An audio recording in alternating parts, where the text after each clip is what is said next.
예, 정성호 장관 요즘 뭐 굉장히 고생도 많고 머리도 복잡하실 것 같은데, 그러나 지금 대한민국의 사법 제도가 완전히 뒤바뀔 수도 있는 역사적인 순간에 와 계시다는 건 잘 알고 계시죠? 예, 뭐 여러 가지 측면에서 무거운 책임감을 느끼고 있습니다. 예, 그 국민이 직접 뽑은 선출 권력이 국가의 시스템, 특히 사법 체계를 무너뜨리면서 민주주의가 붕괴되는 것은 현대 국가에서 아주 일반적인 사례입니다. 이 시스템을 무너뜨리는 것은 한순간이지만 이걸 복구하는 것은 정말 몇 배의 시간이 더 걸릴 수가 있고, 어쩌면 영원히 복구가 안 될 수도 있다라는 말씀들도 많이 하시고 현대 국가들이 역사로서 입증을 하는 부분들입니다. 그런데 좀 걱정을 저는 하고 있습니다. 왜냐하면 문재인 정부 때에도 이제 당시에 적폐청산이라는 것을 했는데, 그 당시에는 국가 시스템을 손을 댄 것이 아니고 어떤 개인에 대한 수사를 통해서 국가를 뭐 다시 설계하겠다 이런 것이었기 때문에 그 수사가 끝나면 국가 시스템이 문제가 되는 것은 아니었는데, 지금 이재명 정부는 국가 시스템 전반, 특히 근간이라고 할 수 있는 사법 체계, 또 삼권 분립 이런 부분을 집중적으로 공격을 하고 있어서 이건 굉장히 우리가 지금 위험한 시점에 와 있다. 특히 이 국가의 시스템을 무너뜨리는 것이 특정 개인, 최고 권력자, 대통령의 안위를 위해서 진행되고 있다라는 의구심을 가지지 않을 수가 없습니다. 지금 화면 한번 잠깐 보여드릴게요. 인사가 만사라고 보통 하지 않습니까?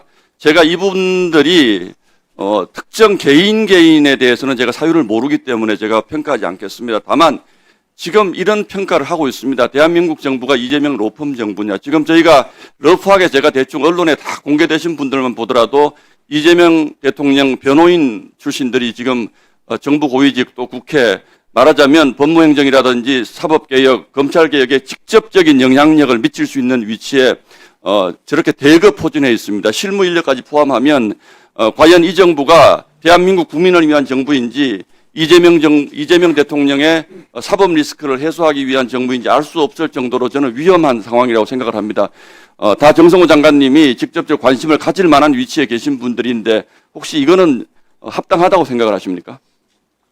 예, 뭐 대통령께서 그 해당 직무의 어떤 적정성이라든가 또는 뭐 전문성들 여러 가지를 고려해 갖고 인사한 것을 알고 있고. 아니요, 직접적인 이해 당사자들입니다. 변호인을 하셨기 때문에 저희가 뭐 좀 과장하면 이분들의 변호사비를 그 관직을 준 것으로 산 것 아니냐라는 그런 평가를 할 수 있을 정도로 지금 보시면 굉장히 심각합니다. 그리고 민정비서관 무슨 비서관 이 법무행정에 직접적인 영향을 미칠 수 있는 부분에 대거 포진하고 있기 때문에 법무부 장관님 이 부분에 대해서 아무런 생각이 없으시다 그러면 저는 곤란하다고 봅니다. 예, 과거 정부에서도 이런 정도의 그 법률 개인 변호인이요?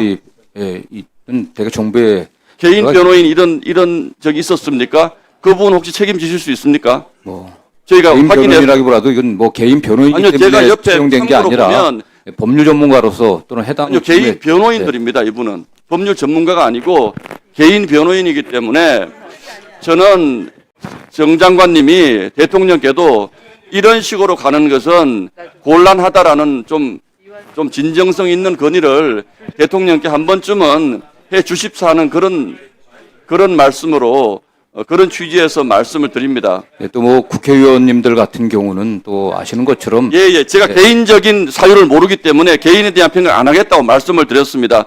진정성 있게 드리는 말씀에 대해서 그렇게 비아냥대지 마세요. 이거는 상식적으로 봐도 굉장히 심각한 문제 아닙니까? 알겠습니다. 이만큼 하겠습니다. 어제 다음 화면 좀 보여주세요. 지금 인천세관 마약 수사 사건 관련해서 대통령께서 직접 지금 동부지검에서 지금 수사를 하고 있지 않습니까? 예. 여기에 대해서 직접적으로 언급을 하시면서 의혹의 제기자인 백혜룡 경정을 파견하겠다 이렇게 하니까 백혜룡 경정이 처음에는 나는 안 가겠다 그러다가 안 가는 것은 이제 안 되는 거죠. 그러니까 파견은 갑니다. 그러나 구성과 과정 절차가 위법한 불법 단체인 합수단에 소속되는 일은 없을 것입니다. 그러면서 뭐라고 얘기를 하냐면 백혜룡 경정이 직접적으로 공격을 합니다. 정성호 장관님 마약 게이트 덮은 검찰 세력과 한편입니까? 이거에 대해서 두 가지 질문을 드리겠습니다. 이 마약 그 사건 수사가 동부지검에서 지금 몇 개월째 수사를 했는데 정부가 바뀌었지 않습니까? 전 정부 같으면 위에서 덮었다고 할 수 있겠지만 지금 백혜룡 경정이 주장한 게 아무것도 안 나오고 있는 상황에서 지금 이런 일까지 생겼습니다. 지금 어떻게 판단하고 계십니까? 지금 이문정 그 동부지검장을 책임자로 해갖고 매우 엄중하게 수사하고 있는 것으로 알고 있고요. 대통령께서 말씀하신 것은 이게 국민적 관심이 높고 상당한 의혹이 제기되고 있기 때문에 독자적으로 좀 엄정하게 잘 수사해라라고 하는 원론적인 당부였던 것으로 그럼 알고 있습니다. 지금까지는 엄정하게 수사가 안 되었고 마약 게이트를 정성호 장관님이 덮었기 때문에 대통령이 의혹 제기자인 백혜룡 경정을 당신이 직접 가서 수사해라고 지금 이렇게 지시한 것처럼 저기 보이잖아요. 저희에게는. 제가 알기로 이제 백혜룡 경정께서 수사 과정에 관련된 이러저러한 얘기를 외부에서 하고 있기 때문에 본인이 직접 참여하는 게 좋지 않겠냐는 그런 분이 참여하는 것이 좋습니까? 객관적인 수사가 되겠습니까? 어쨌든 이 사건을 최초에 수사했던 당사자이기 때문에 뭐 큰 문제는 없다고 생각합니다. 아니요. 수사했던 당사자가 아니고 일방적으로 의혹을 제기한 분인데 이분이 갔을 때 과연 수사가 객관적으로 이루어질 수 있겠느냐. 그리고 그것을 대통령이 수사팀 구성에까지 이렇게 직접적으로 개입하시는 것이 옳은지를 장관님의 의견을 여쭙는 겁니다. 뭐 대통령께서 게다가 이분은 장관님을 직접 공격을 하고 있어요. 검찰 세력과 한편, 마약 게이트 덮은 검찰 세력과 한편이라고. 여기에서 아무 말씀도 안 하십니까? 장관님은? 그야말로 그 적절치 않은 매우 그 주관적 그 의견을 얘기한 거기 때문에 뭐 그럴 제가 대응할 가치는 별로 없다고 생각합니다. 다만 대통령께서 수사팀의 구성과 관련한 구체적인 얘기라기보다도 이 사건에 대한 엄정한 수사가 진행되고 있지만 백혜령 경정이 결국 외부에서 다른 문제점들을 제기를 하니까 알겠습니다. 다음 화면. 하는 것 같습니다. 알겠습니다. 다음 화면 좀 보여주시죠. 지금 캄보디아에서 우리 국민들이 굉장히 고통받고 있는 거 알고 계시죠? 예. 이 보도를 보면 경찰이 보낸 협조 요청 70%가 답이 없다라고 합니다. 지금 우리나라하고 캄보디아는 범죄 인도 협정도 맺어져 있고 형사사법 공조도 돼 있는데 네, 그렇습니다. 이건 전부 검찰의 수사권을 전제로 한 것이고 이런 일은 전 세계에서 여러 군데 있지 않습니까? 검찰이 해체되면 이 공백이 지금 메워질 수 있겠습니까? 어쨌든 이게 수사 기소 분리된다고 하더라도 검찰이 갖고 있는 국가 간의 사법 공조 책임은 어떤 형태로든지 유지돼야 된다고 저는 생각하고 있습니다. 네, 네.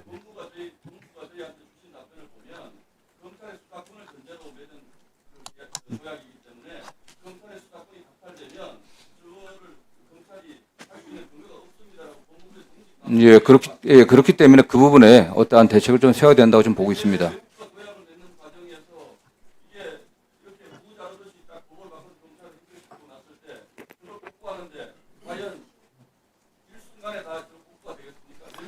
예, 아니 지금 이 사건 관련해서도 최초 관할 경찰서에서 캄보디아 경찰과 사법공조를 취하려고 했지만 진행이 잘 안 됐습니다. 그 이후에 경찰에서 관할 검찰청에 협조를 요청해 갖고 검찰이 적극 나서 갖고 하고 있습니다. 네. 정리해 주시기 바랍니다. 네, 향후 이런 점들이 다 고려되었고 논의되어야 될 것으로 보고 있습니다. 발언 시간이 종료되었습니다. 정리해 주십시오.